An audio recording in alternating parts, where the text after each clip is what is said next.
నమస్తే, welcome to KTV Telugu.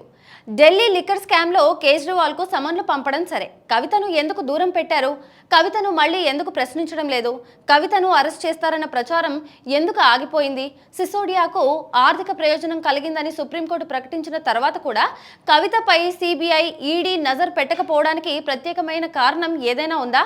Delhi liquor policy కేసులో కీలక పరిణామం చోటు చేసుకుంది. Delhi CM Aam Aadmi Party convener Arvind కేజ్రీవాల్కు ఎన్ఫోర్స్మెంట్ డైరెక్టరేట్ అధికారులు సమన్లు జారీ చేశారు. లిక్కర్ పాలసీలో మనీ లాండరింగ్ కేసుకు సంబంధించి నవంబర్ 2న విచారణకు హాజరు కావాలని సూచించారు.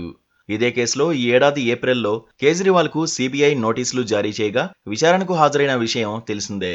ఢిల్లీ మాజీ deputy CM Manish Sisodia bail పిటిషన్ను సుప్రీంకోర్టు తిరస్కరించిన కొద్ది గంటల్లోనే ఈ సమన్లు జారీ చేయడం గమనార్హం.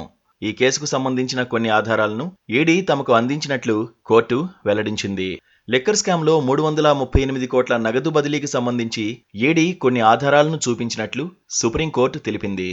కాగా ఈ లిక్కర్ స్కామ్ కేసులో విచారణ పూర్తి చేసేందుకు ఈడీకి సుప్రీంకోర్టు 6 నుంచి 8 నెలల సమయం ఇచ్చింది. విచారణ నెమ్మదిగా సాగితే 3 నెలల్లోపు సిసోడియా మళ్లీ బెయిల్ కోసం దరఖాస్తు చేసుకునేందుకు అర్హత పొందుతారని సర్వోన్నత న్యాయస్థానం పేర్కొంది. ఇక తెలంగాణ సీఎం కేసీఆర్ తనయ కల్వకుంట్ల కవిత విషయంలో సిబిఐ, ఈడీ మెతక వైఖరి పాటిస్తున్నట్లు వార్తలు వస్తున్నాయి. ఆమెను గట్టున పడేసే ప్రయత్నాలు ఎప్పుడో జరిగినట్లు, ఈ క్రమంలోనే ఆమెపై ఉన్న కేసును బలహీనపరిచే విధంగా నివేదికలు సమర్పించినట్లు కూడా చెప్పుకున్నారు. ఢిల్లీ కోర్టులో సమర్పించిన వరుస ఛార్జిషీట్లలో కవిత ప్రస్తావన నామమాత్రంగానే సాగినట్లు విశ్లేషణలు వినిపించాయి. ఈ ఏడాది మేలో సిబిఐ దాఖలు చేసిన అనుబంధ ఛార్జిషీట్లో ఢిల్లీ మాజీ డిప్యూటీ సీఎం మనీష్ సిసోడియా, కవిత మాజీ ఆడిటర్ గోరంట్ల బుచ్చిబాబు, అర్జున్ పాండే, అమనాదీప్ ధల్లపై సీరియస్ అభియోగాలు మోపుతూ సిబిఐ ప్రత్యేక ప్రస్తావన చేసింది. ఈ ఛార్జిషీట్లో బీఆర్ఎస్ ఎమ్మెల్సీ కవిత పేరు ఎక్కడా కనిపించలేదు. కవిత విషయంలో దర్యాప్తు సంస్థల దగ్గర స్పష్టమైన ఆధారాలు లేవా, లేకుంటే మరేదైనా కారణమా అని ఢిల్లీ వేదికగా అప్పట్లో చర్చ జరిగింది. గతానికి భిన్నంగా సిబిఐ తాజా ఛార్జిషీట్లో ఎక్కడా కవిత పేరు కనపడలేదు. సిబిఐ ప్రశ్నించిన 89 మంది వివరాలు ఛార్జిషీట్లో ప్రస్తావించగా కవిత పేరు అందులో రాయలేదు.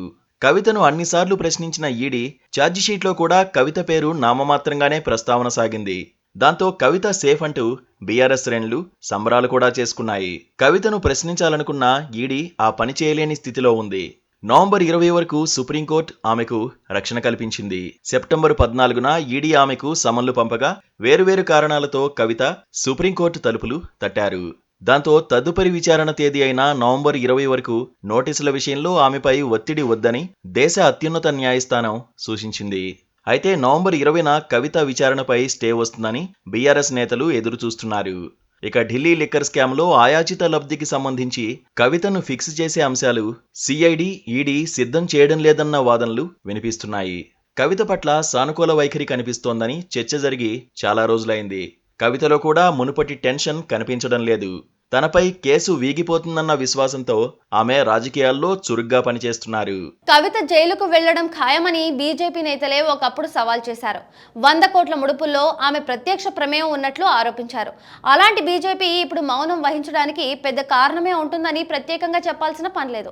అందులో తండ్రి కేసీఆర్ మంత్రాంగం దాగి ఉందని కూడా చెప్తున్నారు. అనవసరంగా కవిత లిక్కర్ స్కామ్ లో తలదూర్చారని కేసీఆర్ గట్టిగా ఆమెను మందలించడంతో పాటు ఇకపై ఎక్కడా మాట జారకుండా చూసుకోవాలని హెచ్చరించినట్లు సమాచారం. అయితే కేసీఆర్ చక్రం తిప్పి కవితను గట్టున పడేసి ఉంటారని తెలంగాణలో రాజకీయ ప్రత్యర్థులు అనుమానిస్తున్నారు. అది అసలు సంగతి.